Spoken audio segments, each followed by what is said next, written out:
ठीक है, यहाँ पे देखिए मैं जो बात कर रहा था अभी कि हीट एक्सचेंजर किस टाइप का होता है।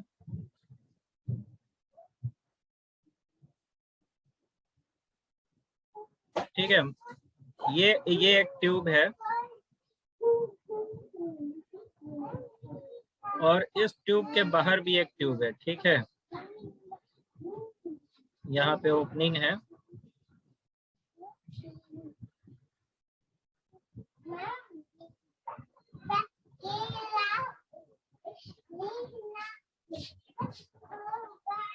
ठीक है, तो मान लीजिए इस तरह से इसका डिजाइन किया हुआ है। इसके अंदर क्या है, एक हॉट फ्लूइड फ्लो हो रहा है। इसके अंदर क्या है, यहाँ से मैं लिखता हूँ, यहाँ से हॉट फ्लूइड इन किया, हॉट फ्लूइड इन, और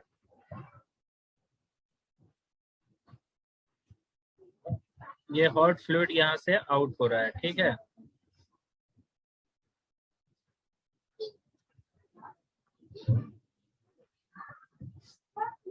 और ये जो ट्यूब है इसके अंदर इधर से फ्लूइड फ्लो हो रहा है, इस तरह से जा रहा है। ठीक है, तो इसको हम बोलते हैं tube in tube type heat exchanger. Means दो कॉन्सेंट्रिक ट्यूब है, एक ट्यूब इनसाइड में है, उसके बाहर एक ट्यूब है। दोनों ट्यूब के अंदर फ्लूइड फ्लो हो रहा है, बट इस बाहर वाले ट्यूब में क्या फ्लो हो रहा है, हॉट फ्लूइड। इसके अंदर हॉट फ्लूइड फ्लो हो रहा है, और इसके अंदर क्या हो रहा है, इनसाइड वाले ट्यूब के अंदर कोल्ड फ्लूइड यहाँ पे इन किया। कोल्ड फ्लूइड बाहर आ रहा है। अब कोल्ड फ्लूइड का मतलब ये नहीं है कि हीट एक्सचेंजर का फिर यूज ही क्या है। ठीक है, मान लीजिए कोल्ड फ्लूइड यहाँ पे 30 डिग्री सेल्सियस पे इन किया, तो ये आउट होगा मान लीजिए 60-70 या 100 डिग्री सेल्सियस पे आउट हो रहा है। और यहाँ से हॉट फ्लूइड इन किया 500 डिग्री सेल्सियस पे, तो थोड़ा उसका टेम्परेचर कम हो जाएगा, यहाँ पे 400 डिग्री सेल्सियस पे आउट होगा। समझ में आया ना। तो इस तरह का हीट एक्सचेंजर होता है। और भी बहुत सारे टाइप के हीट एक्सचेंजर होता है, जैसे एक ड्रम है। ठीक है, एक ड्रम है, एंड इस ड्रम के अंदर ट्यूबिंग है। मीन्स इसके अंदर एक ट्यूब ऐसे इन कर रहा है, इसको ऐसे घुमा घुमा कर इसके अंदर ट्यूब रखा हुआ है। या बहुत सारे ट्यूब भी हो सकते हैं। ठीक है, यहाँ से क्या हुआ, कोल्ड वाटर इन किया, कोल्ड फ्लूइड इन किया, और यहाँ से कोल्ड फ्लूइड बाहर हुआ। कोल्ड फ्लूइड का टेम्परेचर बढ़ जाएगा, जब बाहर निकलेगा तो कोल्ड फ्लूइड आउट। ठीक है, और यहाँ से एक ओपनिंग है, यहाँ से हॉट फ्लूइड इन कर रहा है। ठीक है, हॉट फ्लूइड इन कर रहा है, और यहाँ ओपनिंग है, यहाँ से हॉट फ्लूइड बाहर निकल रहा है। ठीक है ना, हॉट फ्लूइड आउट हो रही है। तो जब ये हॉट फ्लूइड इस ट्यूब के सरफेस पे फ्लो होगा, तो ये इस ट्यूब का सरफेस क्या हो जाएगा, हॉट हो जाएगा। देन इस ट्यूब के अंदर जो कोल्ड फ्लूइड फ्लो हो रहा है वो हीट गेन करेगा, एंड अगर इतना ज्यादा सफिशिएंट हीट है कि वो स्टीम में कन्वर्ट हो सकता है, तो स्टीम में कन्वर्ट हो जाएगा। समझ में आया ना। तो अगर मान लीजिए ये जो हॉट फ्लूइड की हम बात कर रहे हैं, ये है आपका कूलेंट। हॉट फ्लूइड क्या है, कूलेंट, जो आपको प्राइमरी सर्किट में फ्लो हो रहा है। और ये जो कोल्ड फ्लूइड की बात कर रहे हैं, इसी को हम हीट एक्सचेंजर बोलते हैं। ठीक है, अब ये जो कोल्ड फ्लूइड बात कर रहे हैं, ये है वाटर, जो आपको सेकेंडरी सर्किट में फ्लो हो रहा है। समझ में आया। तो नॉर्मली ऐसे बहुत सारे टाइप के हीट एक्सचेंजर होते हैं, आप लोग पढ़ेंगे। ये तो मैंने simple tube in tube type या ड्रम टाइप हीट एक्सचेंजर बता दिया यहाँ पे। ठीक है, लेकिन इसके बहुत सारे टाइप्स है। इफेक्टिवनेस बढ़ाने के लिए इसमें बैफल प्लेट वगैरह यूज किया जाता है, पिंस यूज किया जाता है। ठीक है, समझ में आ गया वो।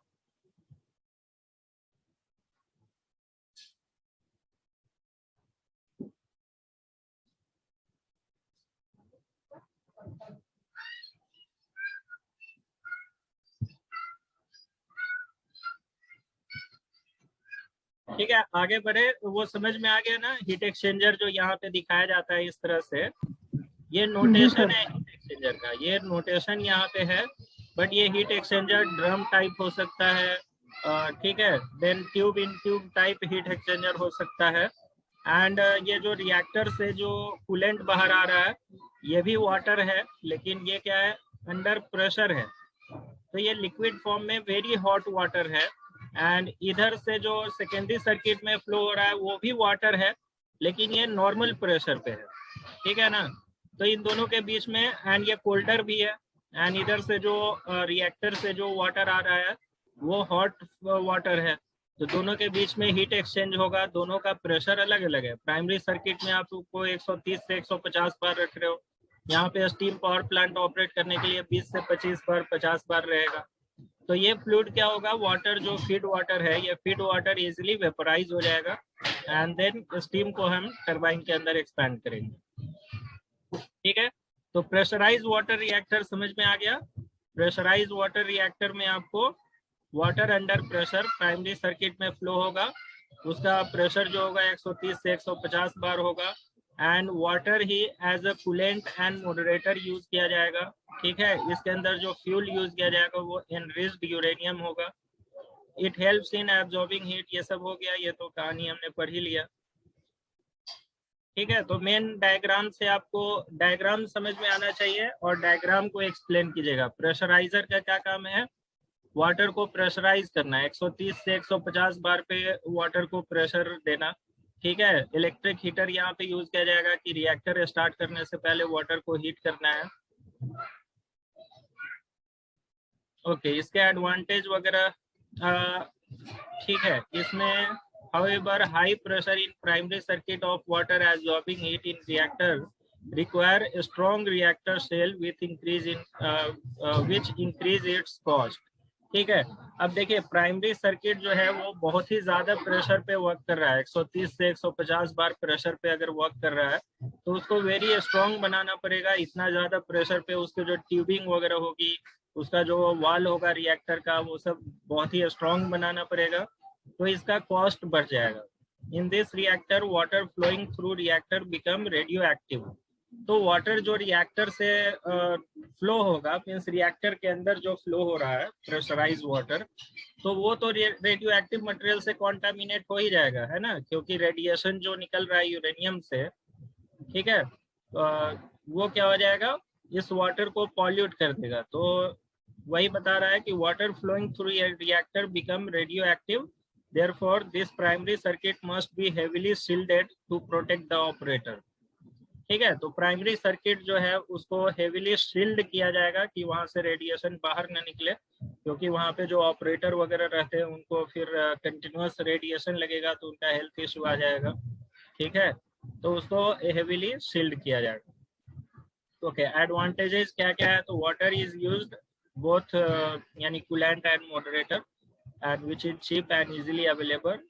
Then reactor is compact, a small number of control rods are required.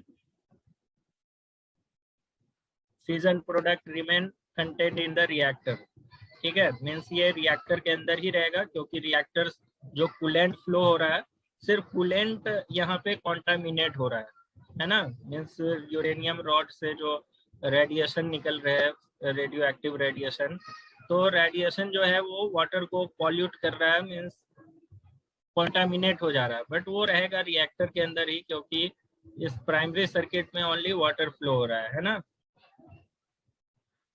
Then capital cost बढ़ जाएगा, क्योंकि सर्किट अंडर प्रेशर है। Only saturated steam can be generated in secondary circuit. Saturated steam बोल रहा है कि यहाँ पे जनरेट होगी, सुपर हीटेड स्टीम जनरेट नहीं होगी, therefore efficiency of plant is low, ठीक है। सुपर हीटेड स्टीम हमें सप्लाई करना चाहिए टरबाइन के अंदर, तो ज्यादा एफिशिएंसी उसकी होती है। तो यहाँ पे बोल रहा है कि ओनली सैचुरेटेड स्टीम ही जनरेट होगी सेकेंडरी सर्किट में। Costly shielding is required to shield the operator in primary circuit, ठीक है। सीवियर कोरोजन प्रॉब्लम, वाटर है तो वाटर से क्रोजन होगा, इस सीवियर क्रोजन प्रॉब्लम होगा, fuel suffer from radiation and therefore its reprocessing is difficult, plant need to be shut down for fuel charging. Means fuel charging के लिए आपको plant को शट डाउन करना पड़ेगा। बॉइलिंग वाटर रिएक्टर में क्या है, बॉइलिंग वाटर रिएक्टर अभी हमने डिस्कस किया था, हीट एक्सचेंजर को रिमूव कर दिया गया यहाँ पे, क्योंकि ये जो है नॉर्मल प्रेशर पे वर्क करता है एंड डायरेक्टली फीड वाटर को रिएक्टर के अंदर सप्लाई कर दिया जाता है। तो यहाँ पे क्या होगा, फीड वाटर कॉन्टामिनेट हो जाएगा रेडिएशन से एंड वो रेडिएशन जो है रेडियो एक्टिव मटेरियल वो कॉन्टामिनेट वाटर के साथ कॉन्टामिनेट होकर मिक्स होकर टरबाइन के अंदर जाएगा, देन टरबाइन भी कॉन्टामिनेट हो जाएगा। ठीक है, तो इसमें कॉन्टामिनेशन का प्रॉब्लम है, लेकिन ये सिंपल डिजाइन है। ठीक है, और यहाँ पे water, simply water as a moderator use किया जा रहा है and coolant as a coolant भी यूज किया जा रहा है एंड ये नॉर्मल प्रेशर पे वर्क कर रहा है 70 बार प्रेशर पे। तो इसका मींस प्रेशराइज वाटर रिएक्टर के रिस्पेक्ट में इसका कॉस्ट जो होगा वो कम होगा। ठीक है, एंड यहाँ पे हीट एक्सचेंजर भी रिमूव किया गया है तो उसकी वजह से भी इसका कॉस्ट वगैरह कम हो जाएगा।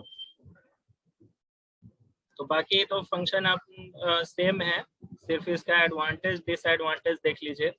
It eliminates the use of heat exchanger, heat exchanger यहाँ पे यूज नहीं कर रहे हैं। प्रेशराइज वाटर रिएक्टर में प्रेशराइजर यूज किया जाता था, वो यूज नहीं कर रहे हैं। देन कूलेंट को सर्कुलेट करने के लिए पंप जो यूज किया जाता था वो भी रिमूव हो गया। ठीक है, therefore system is simple, cheap and efficiency is high. Use of low pressure reactor further reduce the cost of plant. समझ में आया? तो यहाँ पे हमने प्रेशराइजर की भी जरूरत नहीं है, हीट एक्सचेंजर की भी जरूरत नहीं है। कूलेंट को सप्लाई करने के लिए दो पंप लगते थे ना वहाँ पे, कूलेंट को सर्कुलेट करने के लिए और एक फीड वाटर को। तो यहाँ पे सिंपली एक फीड वाटर पंप रहेगा, कूलेंट को सप्लाई करने के लिए जो पंप था उसको रिमूव कर दिया गया। तो सिंपल डिजाइन है, इसका कॉस्ट कम होगा।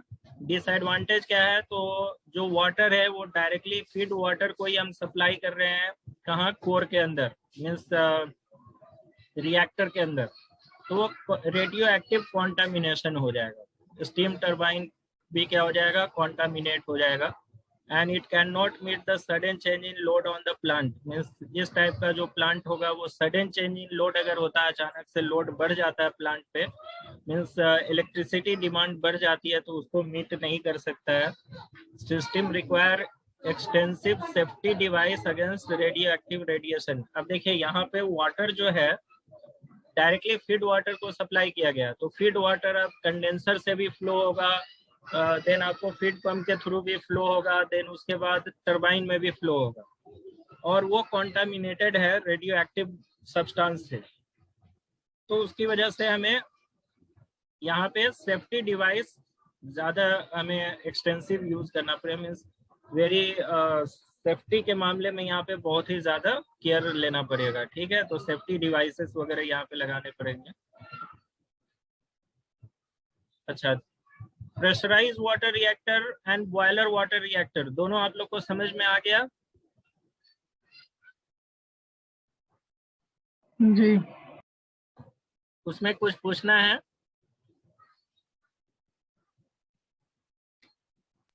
नहीं सर। ठीक है, सभी रिएक्टर का एक ही टाइप के फंक्शन है, 4-5 लाइन आप लोग को उसमें पकड़ लेना है कि क्या हमें लिखना है अलग अलग। प्रेशराइज वाटर में क्या डिफरेंस था, प्राइमरी सर्किट में वाटर अंडर प्रेशर सप्लाई किया जाता था 130 to 170 बार। ठीक है, तो वो पूरा सिस्टम क्या हो जाएगा, प्राइमरी सर्किट जो होगा वेरी हेवी बनाना पड़ेगा, उसको स्ट्रॉन्ग बनाना पड़ेगा, उसका कॉस्ट बढ़ जाएगा, वहीं से ये सारा पॉइंट निकल के आता है। देन आप एडिशनल इक्विपमेंट लगा रहे हैं, प्रेशराइजर, इलेक्ट्रिक हीटर, तो कॉस्ट बढ़ना ही है। ठीक है, एंड जो बॉइलिंग वाटर रिएक्टर है उसमें हीट एक्सचेंजर रिमूव कर दिया, प्रेशराइजर रिमूव कर दिया, ठीक है, देन एक सर्कुलेटिंग पंप भी रिमूव कर दिया, तो क्या हो, उसका कॉस्ट कम हो जाएगा, सिंपल डिजाइन हो जाएगा। ठीक है, लेकिन इसमें प्रॉब्लम यह है कि ये वाटर डायरेक्टली क्या हो रहा है, रिएक्टर के थ्रू पास हो रहा है, तो वो कॉन्टामिनेट हो जाएगा एंड उसकी वजह से रेडिएशन के ज़्यादा प्रॉब्लम हो जाएंगे। मीन्स कॉन्टामिनेशन आपको कहाँ तक पहुँच जाएगा, रेडियो एक्टिव कॉन्टामिनेशन आपको टरबाइन, कंडेंसर, पंप सारे तक पहुंच जाएगा। ठीक है, तो उसकी वजह से हमें एक्स्ट्रा केयर यहाँ पे सेफ्टी डिवाइसेस का लेना पड़ेगा कि जो ऑपरेटर है उनको हेल्थ इश्यू ना हो कॉन्टामिनेशन की वजह से। अच्छा, gas cooled reactor next type का है। गैस कूल्ड रिएक्टर में क्या यूज करते हैं, जो कूलेंट है वो गैस यूज करते हैं। ठीक है, कूलेंट क्या यूज करते हैं, गैस। तो यूके में CO2 यूज किया गया, first developed in UK, uses CO2 as a coolant instead of water, and इसमें जो मॉडरेटर यूज किया गया था वो ग्रेफाइट था। ठीक है, तो gas cooled reactor first developed in UK, ये यूज किया था कूलेंट के तौर पे CO2 को, एंड ग्रेफाइट को मॉडरेटर के तौर पे यूज किया जाता है। ठीक है, it is called gas cooled graphite moderated reactor. And USA में फिर उसके बाद देखा गया, अच्छा ये जो गैस कूल्ड रिएक्टर है इसमें natural uranium as a fuel use करते हैं, एंड ये लो प्रेशर पे काम करता है। Coolant pressure is about 7 bar and temperature 336। तो देखिए यहाँ पे आपको टेम्परेचर 336 डिग्री सेल्सियस मिल रहा है ओनली 7 बार प्रेशर पे। ठीक है, तो ये कूलेंट अगर 336 डिग्री सेल्सियस पे हीट एक्सचेंजर के अंदर सप्लाई किया जाएगा तो वाटर को इजीली वेपराइज कर सकता है एंड हमें सुपर हीटेड वेपर मिल सकता है इस केस में। Another gas cooled reactor developed in USA uses helium. वहां पे एज अ कूलेंट क्या यूज किया गया, helium, and graphite and moderator के तौर पे यूज किया गया। इसको हम बोलते हैं high temperature gas cooled reactor. And इसमें जो फ्यूल यूज्ड है, fuel used is U-233 as fissile material and thorium as fertile material, है ना। तो फिजाइल मटेरियल के तौर पे यहाँ पे U-233 यूज किया गया। And pressure and temperature of coolant are 15 to 30 bar. तो इसमें प्रेशर थोड़ा ज्यादा है, जो CO2 बेस था उसमें 7 बार प्रेशर था, टेम्परेचर 336 मिल रहा था। बट ये high temperature gas cooled reactor है, इसमें 15 से 30 बार प्रेशर है एंड टेम्परेचर भी वेरी हाई मिल रहा है, आपको 700 से 800 डिग्री सेल्सियस मिल रहा है। ठीक है, तो अगर गैस कूल्ड रिएक्टर से जो हीलियम निकलेगा रिएक्टर से, उसका टेम्परेचर 700 से 800 डिग्री सेल्सियस के बीच में है, तो उसको अगर हीट एक्सचेंजर में सप्लाई किया जाएगा तो वाटर इजिली वेपराइज हो जाएगा एंड हमें सुपर हीटेड वेपर मिलेगा। ठीक है, so advantage of using gas as a coolant compared to water is that it is safe, easy to handle, it can be heated up to any temperature। Gas का कोई phase change होता नहीं है, तो gas को हम any temperature तक उसको हीटिंग कर सकते हैं without change of phase at any pressure. And though the gas has low heat transfer property, but इसका एक डिसएडवांटेज है कि गैस की जो हीट ट्रांसफर प्रॉपर्टी जो होती है वो लेस होती है। हीट ट्रांसफर कोएफिशिएंट आप लोग पढ़े होंगे हीट ट्रांसफर में, तो हीट ट्रांसफर कोएफिशिएंट जो होती है वो वाटर की ज़्यादा होती है and heat transfer coefficient gas की कम होती है। तो थोड़ा सा हीट ट्रांसफर रेट कम हो जाएगा जब हीट एक्सचेंजर में ये गैस जाएगा, तो हीट एक्सचेंज होना है गैस एंड वाटर के बीच में, तो हीट ट्रांसफर कोएफिशिएंट कम होने की वजह से हीट ट्रांसफर रेट कम हो जाएगा। ठीक है, however working with gas coolant in reactor, a large rate of gas circulation with the help of blower is needed। तो यहाँ पे जो गैस को सप्लाई करना है रिएक्टर के अंदर CO2 या हीलियम को, उसके लिए हमें क्या यूज करना पड़ेगा, सर्कुलेशन पंप यूज करते थे ना।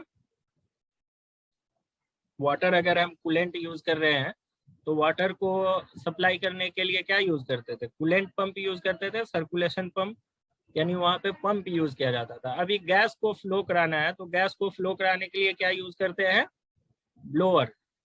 ठीक है ना, गैस के केस में आप मत लिख दीजिएगा पंप यूज करते हैं, गैस के केस में ब्लोअर यूज किया जाता है। एंड ब्लोअर जो है एनर्जी कंजम्पशन ज्यादा होता है विथ रेस्पेक्ट टू पंप, है ना। तो अगर गैस को फ्लो कराना है, लार्ज अमाउंट ऑफ गैस को फ्लो कराना है थ्रू रिएक्टर, तो उसके लिए ब्लोअर चाहिए and blower will consume more energy than circulating pump. Therefore, for driving the blower, large amount of power is needed compared to power needed for running the feed water.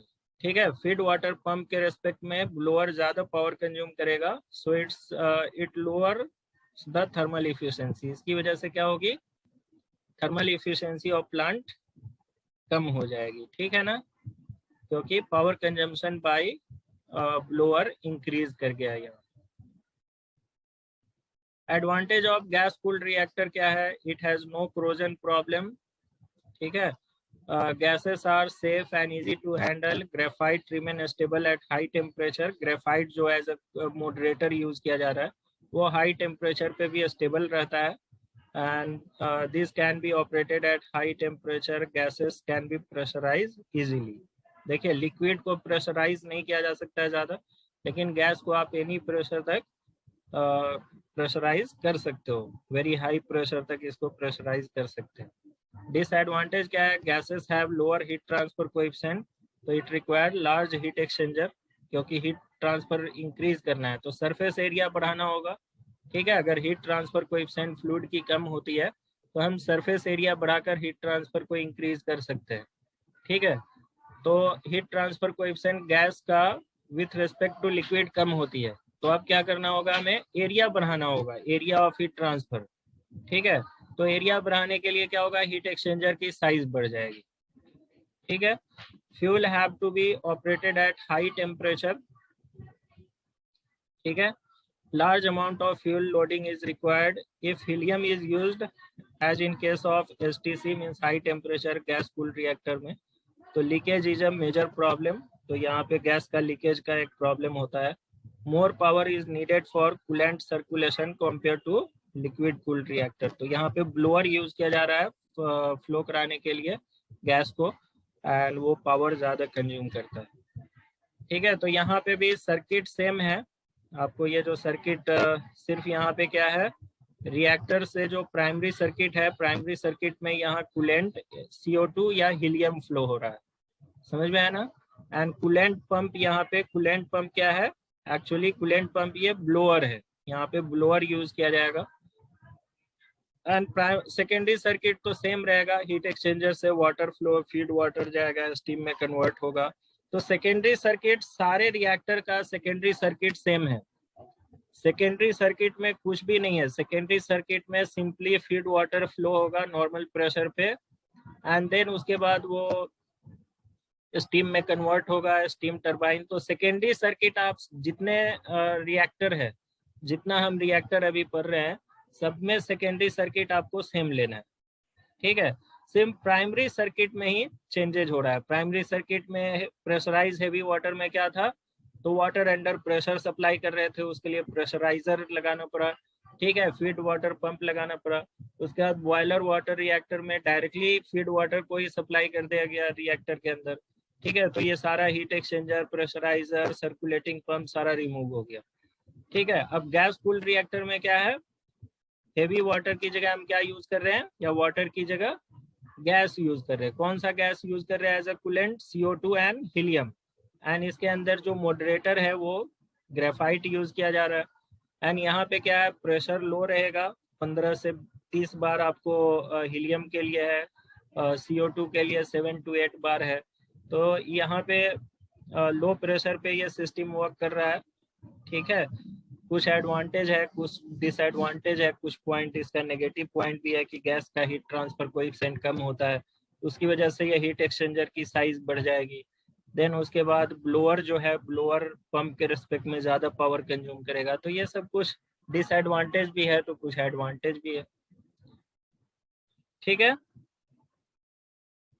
Okay. Next है CANDU reactor. CANDU reactor power plant, ये Canada में develop किया गया था. Design by Canadian, is called CANDU, Canadian deuterium uranium.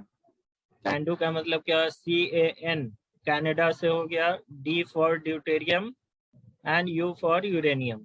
ठीक है, तो Canadian ने डिजाइन किया था इसको, कैंडू रिएक्टर को. और इसमें pressurise heavy water, it uses pressurise heavy water which is, heavy water क्या होता है, deuterium oxide D2O as moderator.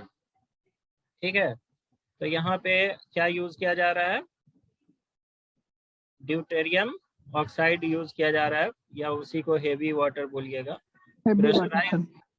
ठीक है, प्रेशराइज हेवी वाटर यूज किया जा रहा है, deuterium oxide as a moderator and primary coolant. ठीक है, तो कूलेंट के तौर पे भी एंड मॉडरेटर के तौर पे भी deuterium oxide. While fuel used is natural uranium, तो इसमें नेचुरल यूरेनियम यूज किया जाता है।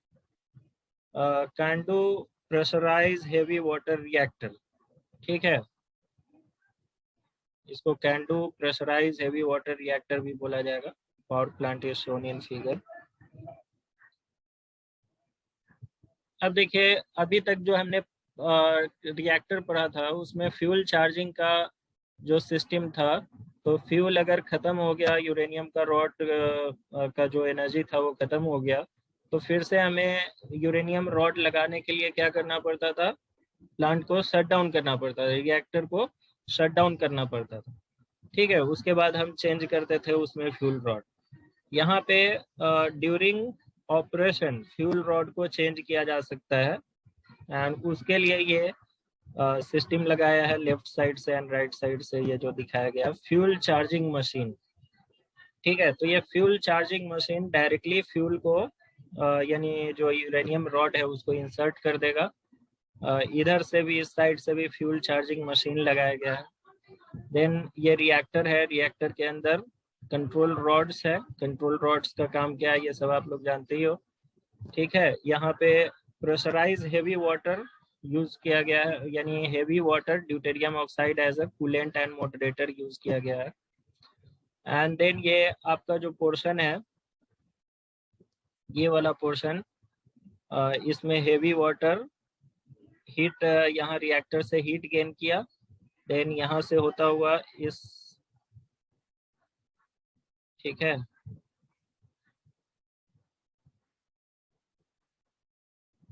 देखिए ये हेवी वाटर यहाँ से आ रहा है,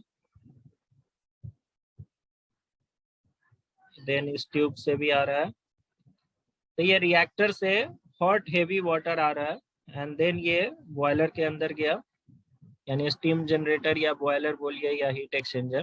ठीक है, यानी हीट एक्सचेंजर में क्या हो रहा है, फीड वाटर फ्रॉम कंडेंसर आ रहा है, देन ये हेवी वाटर जो कूलेंट है वो हॉट है, और ये फीड वाटर कोल्ड है, इन दोनों के बीच में हीट एक्सचेंज होगा, एंड देन यहाँ से स्टीम बाहर निकलेगी। तो देन इस स्टीम को सप्लाई कर दिया जाएगा टरबाइन के अंदर। तो टरबाइन वाला सेकेंडरी सर्किट इसमें नहीं दिखाया गया है, सिर्फ प्राइमरी सर्किट यहाँ पे शो किया जा रहा है। तो ये वाला पोर्शन हो गया आपका फ्यूल चार्जिंग मशीन है, जो ड्यूरिंग ऑपरेशन मीन्स यहाँ पे शट डाउन करने की जरूरत नहीं है रिएक्टर को, fuel directly fuel rod insert कर देगा ये। ठीक है, ड्यूरिंग ऑपरेशन। देन उसके बाद है प्रेशराइज ट्यूब, ये ट्यूब्स जो होते हैं अंडर प्रेशर होता है, हेवी वाटर मॉडरेटर, इस रिएक्टर के अंदर जो मॉडरेटर होगा वो हेवी वाटर होगा। ठीक है, एंड फ्यूल के बंडल्स इसमें इंसर्ट किया जाता है। अब देखिए इसमें किस टाइप का फ्यूल रॉड यूज किया जा रहा है। Natural uranium oxide fuel is in the form of small cylindrical pellets, है ना, स्मॉल सिलेंडर के फॉर्म में ये होता है, एंड इसका डायमेंशन दिया हुआ है। जो ये यूरेनियम रॉड्स होते हैं उसको कोरोजन रेजिस्टेंस बनाने के लिए जर्कोनियम अलॉय का, ठीक है, पैक किया जाता है जर्कोनियम अलॉय ट्यूब के अंदर। एंड ये जो यूरेनियम रॉड की जो साइज होगी, उस यूरेनियम रॉड की साइज होती है आपका 0.5 centimetre long and 1.3 centimetre diameter.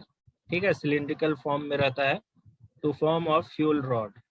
ठीक है, तो फ्यूल रॉड जो यूरेनियम का बनेगा वो 0.5 centimetre long and 1.3 centimetre diameter होगी उसकी। एंड दिस शॉर्ट रॉड्स, ये शॉर्ट रॉड ही हुआ 0.5 सेंटीमीटर, कितना हुआ 5 mm लेंथ हुआ, एंड 13 mm उसका डायमीटर हुआ। तो this short rods are combined in bundles, 37 bundle of 37 rod, 12 bundle are placed end to end in each pressure tube। ठीक है, तो प्रेशर ट्यूब्स जो यहाँ पे दिखाए गए हैं, इस प्रेशर ट्यूब के अंदर डायरेक्टली ये जो फ्यूल चार्जिंग मशीन है वो ये बंडल्स ऑफ ट्यूब्स को, यूरेनियम के ट्यूब्स का जो बंडल है उसको इंसर्ट कर दे। This type of arrangement help in refuelling the reactor while operation. तो यहाँ पे रिएक्टर को बंद करने की जरूरत नहीं है, ड्यूरिंग ऑपरेशन फ्यूल को इंसर्ट किया जाएगा, फ्यूल रॉड को इंसर्ट कर देगा। Okay, reactor vessel is a steel cylinder called calendaria. It is placed horizontally and it has pressure tube penetrating the vessel. जो वेसल है उसके अंदर ये ट्यूब्स जो होते हैं, पेनेट्रेट मीन्स कहने का मतलब उसके थ्रू पास होता है, मीन्स वेसल के थ्रू ये सारे प्रेशर ट्यूब्स जो होते हैं वो पास होते हैं। And the active core is about 6 metre high. ठीक है, जो रिएक्टर का जो कोर है जहाँ पे यूरेनियम फ्यूल का बम्बार्डिंग, उस पे न्यूट्रॉन की बम्बार्डिंग की जाएगी। ठीक है, तो active core is about 6 metre high and 6 to 8 metre in diameter. तो ये एक्टिव कोर का डायमेंशन दिया है यहाँ पे। Then in the primary circuit D2O coolant enter the array of pressure tube. तो जो प्रेशर ट्यूब्स है, ठीक है, प्रेशर ट्यूब्स के अंदर क्या है, फ्यूल रॉड है। ठीक है, enter the pressure tubes at 110 bar. तो ड्यूटेरियम ऑक्साइड को 110 बार पे सप्लाई किया जाएगा 260 डिग्री सेल्सियस टेम्परेचर पे। It flow through the fuel element and leave the pressure tube at 370। ठीक है, 370 पे ये आउट होगा after absorbing heat generation by fusion of fuel material. जो फ्यूजन से जो हीट जनरेट हो रही है उसको एब्जॉर्ब करके इसका टेम्परेचर हो जाएगा 370। Then coolant at 110 bar 370 degree Celsius leaving the reactor enter the steam generator। तो ये D2O जो है 110 बार प्रेशर एंड 370 डिग्री सेल्सियस पे इन करेगा कहाँ, बॉयलर के अंदर या हीट एक्सचेंजर के अंदर। ठीक है, जिसको स्टीम जनरेटर हम बोलते हैं। एंड देन वहाँ पे वाटर को स्टीम में कन्वर्ट किया जाएगा एंड देन वो पावर प्लांट में स्टीम टरबाइन के अंदर सप्लाई कर दिया जाएगा। Control rod are made of cadmium. यहाँ पे कंट्रोल रॉड कैडमियम का होगा। These are used to start and shut down the reactor. In addition to this, other absorbing rod which are used to control the power output during reaction operation। ठीक है, तो कांडो reactor heavy water इसमें moderator के तौर पे use किया जा रहा है। लो fuel consumption, enriched fuel is not required, cost and time of construction is less, it has good neutron economy resulting into good breeding ratio. ठीक है, heavy water used is costly, D2O costly होता है, ये disadvantage है। It has critical temperature limitation, then leakage problem may occur, size of plant is large, it require high standard of design, manufacture and maintenance। ठीक है, 2 type का और बचा है, 10 मिनट और आप लोग ज्वाइन हो जाइएगा तो ये आज खत्म ही हो जाएगा। अभी टाइम है 3 मिनट, 10 मिनट के लिए और आप लोग ज्वाइन हो जाइएगा, ठीक है ना। ये लेक्चर खत्म होने के बाद 10 मिनट के लिए और ज्वाइन हो जाएगा। 2 टाइप और बचा हुआ है, तो उसके बाद ये मॉड्यूल सेम लिंक से सर। जी सर अटेंडेंस ले लीजिए पहले से, अटेंडेंस सर। ठीक है, अटेंडेंस 10 लोग अभी प्रेजेंट है, अटेंडेंस ले लेते हैं। दोनों में इतना ही था सर। हाँ, शुरू से मैं देख रहा हूँ इतने ही लोग हैं। ठीक है, अटेंडेंस ले लिया हमने। सेम लिंक से ज्वाइन होंगे ना सर? कौन से लिंक से ज्वाइन होंगे? लिंक पे ज्वाइन हो जाइएगा। 2 और रिएक्टर डिस्कस करना है, उसके बाद ये मॉड्यूल में ये मॉड्यूल फिनिश हो जाएगा, तो हम लोग अगले वीक में मॉड्यूल 4 स्टार्ट करेंगे। ठीक है, वो भी आपका क्या है, पूरा थ्योरेटिकल पार्ट है, तो जस्ट थ्योरेटिकल पार्ट समझा देंगे तो और उसका नोट्स दे देंगे, हो जाएगा। ठीक है, तो सर हो जाएगा सर। नेक्स्ट वीक में वो भी हम लोग खत्म कर लेंगे। एंड लास्ट यूनिट थोड़ा न्यूमेरिकल है तो उस पर ज्यादा टाइम देंगे। एंड उसके बाद भी अगर क्लास कंटिन्यू होता है जुलाई में, तो आप लोग का जो भी डाउट होगा न्यूमेरिकल से रिलेटेड, रैंकिन साइकिल पहला चैप्टर पहला मॉड्यूल का, या गैस टरबाइन जो था, तो उससे कोई यानी जो भी न्यूमेरिकल से इशू होगा वो आप लोग बोलिएगा, तो एक्स्ट्रा क्लास लेकर उसका हम लोग डिस्कशन कर लेंगे। ठीक है, लेकिन नेक्स्ट वीक तक हम लोग कंप्लीट कर लेंगे यूनिट 4। अच्छा, लिक्विड मेटल रिएक्टर और सोडियम ग्रेफाइट।